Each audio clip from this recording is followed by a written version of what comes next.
Alright, what's cracking, bros? It is me. Once again, I'm back at it. That's all I can do at this point. I'll do double uploads because I won't upload again for like a month. But, that's what you got from me. That's why you're here. So, gonna have to make do. This is Sheba versus Dodman for week 3 of UPL. Sheba is actually my captain this year, and while you think that would mean that I have some bias in the matter, he's actually using, and you will find this out in the future, fucking Big Sean Nicks. So I'm actually rooting for Dodman at this point. I even offered fucking Wormrot, but he chose Big Sean, and now I'm feeling like BKC, and I just want to kill myself, dude. Dang, that's awful. But life will go on. This is a pretty important game because Dodman's team, the Route 30 youngsters, are currently up 5-4. This will be the last game in this series. Sheba has the potential to tie it up for his team.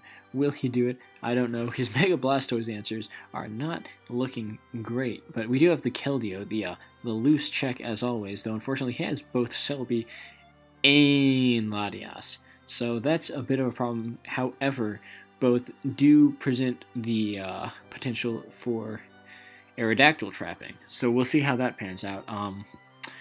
But looking at the teams, we're seeing some pretty standard stuff from both ends. A little bit of like typing-based redundancy on Sheba's end. Whether or not that will come into play is hard to say. I honestly don't think it will that badly. Like, generally this kind of stuff ends out being a bit exploitable. However, in this situation, it looks as though it might actually favor him a bit, because having an extra Blastoise response when you have stuff like Gliscor, Hippowdon, Mew, they're all kind of just like not that great at switching in, can certainly be good. However,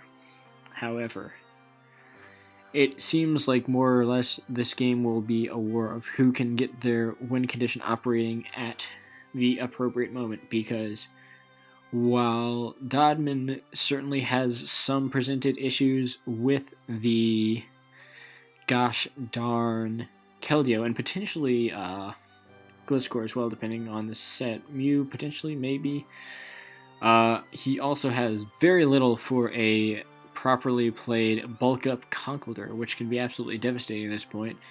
So we'll see how that pans out here, but Sheba goes right for the jugular with the wing attack play, and the fact that Selby has shown Stealth Rock would indicate either a Scarf Crocodile or a Banded variation. I would imagine Scarf.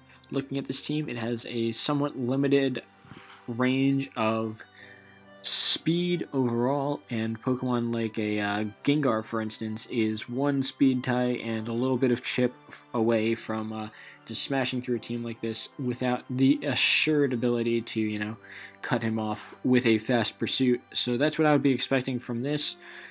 And, Now, Latias is definitely an interesting case right now, because the answers to it are, admittedly, a little slim. We're not going to be seeing some kind of defog Latias either. It is going to be something a little more offensive in tone. Now, whether that means something like an AOA, a Draco Meteor, 3 attacks type thing, or a Calm Mind has yet to be seen, but if it is in fact the latter, that might be a bit of a problem. Sheba would need a little bit more chip damage in order to bring it into Arrow Stone Age range, and even more if he wants to, feasibly press that Aerodactyl situation. So he's going to be going to the Hippowdon, trying to force that chip in via Sand, and this might also be prompting him to throw out either a Draco Meteor or a Z Devastating Drake in lieu of that Draco Meteor. Whether or not he chooses to try to double out, sack something in its steed, something like perhaps a Gliscor that doesn't have a huge amount of utility, or even Mew if it's just a knockoff variant, because Psychic could potentially be doing something for him, but ooh, no, he just goes right ahead and sacks the Hippowdon. That, that's not that bad. That is a feasible play. As long as he can get off the Toxic Orb with Gliscor, he will do just fine. And showing Life Orb is a good sign for Shiba, honestly, because it means it's taking that chip to get into arrow range all that much easier. So, he's showing off the that Hippo Calc, which is interesting. I'm not sure why people are getting all worked up over this, because honestly, Hippowdon was not playing any kind of pivotal role for the game at this point. Now, of course, an issue that might come up with Stealth Rock up and potential offensive pressure from this Crocodile is that it might get into Mach Punch range, because I know that while it won't die from this much, it can certainly get pushed in from just a little bit more. And he does actually go for the pursuit there. I was honestly not expecting the Latios to switch, but he's getting right ahead with those predictions. I really would have anticipated him to just take the middle ground, throw out a Stone Edge, but nah. And Crocodile going in, showing the Intimidate, which not necessarily reflective of anything. Moxie in general would only find itself on a Scarf set. However, it isn't by any means mandatory. Intimidate is just a fantastic ability all around, especially when you have Pokemon like Aerodactyl that are just universally threatening to most playstyles. So I would imagine we would be seeing a I was anticipating a freaking pursuit there, but knockoff is just as well. And I'm not sure if I agree with sacking the Keld at this stage. I feel, by comparison, Mew was looking pretty freaking useless, and now he's just at liberty to stay in and throw a knock at whatever. Like, everything barring Tentacruel is getting hindered in a significant way. And even with Mew, it would be a matter of reflecting on whether or not it is worth trying to throw that Will-O-Wisp, because it presents the issue of not only giving Conkeldurr a Guts boost, but also just conceding turns to that Blastoise, which can throw Dark Pulse absolutely for free now. I'm not sure if that was the right sack at all. I would have gone to Mew on that Crocodile for sure. It doesn't have very much value at all in this game, if I'm being quite honest. So, that's rough. I'm unsure on that one. But we'll see what he goes for. I think that he honestly does have some mild liberty in throwing out Gliscor here, because it doesn't absolutely necessitate the Toxic Orb at this point. But, it is a tough call. Though I think that's probably the best bet we got here. And he does feel the same. Going right for it. And he goes for the Swords Dance. That is interesting, because I would not have anticipated Dodman to throw the knock here. I figured he could have just gone hard Blastoise there. Especially because if... I think that the possibility of him going for a knockoff and ruining that Crocodile was much higher than it was the potential of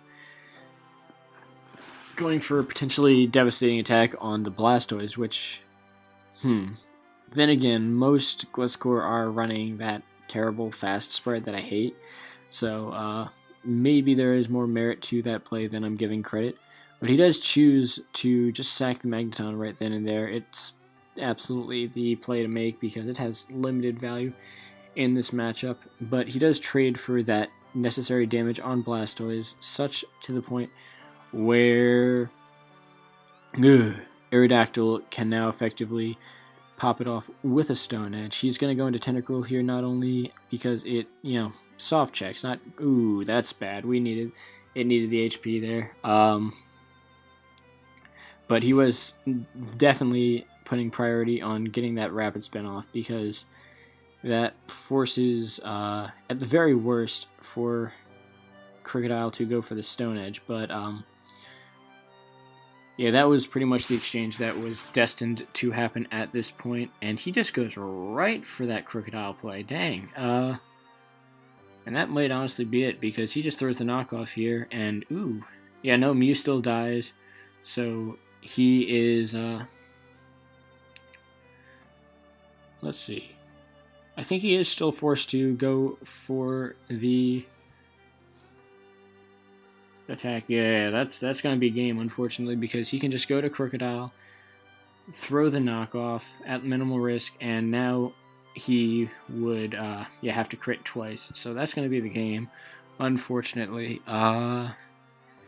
Interesting series overall. As I said, I feel like him going into Keldeo on the Crocodile rather than sacking his Mew was the major flaw in his series of plays. The flinch, I don't think really came into play much at all, because it ultimately didn't affect how the game was going to be played in the way, yes. But well played on both players, and for the most part, I think that his sequences early in trapping those Pokemon, the Celebi and the Latias, were very good. I just feel like he didn't successfully capitalize in the end game with it. But great game all the same, I'd say. Maybe I'm using the great tag a little overzealously, but it was enjoyable for sure, and I hope that you enjoyed too, guys. So, until next time, doodle-doot-doo.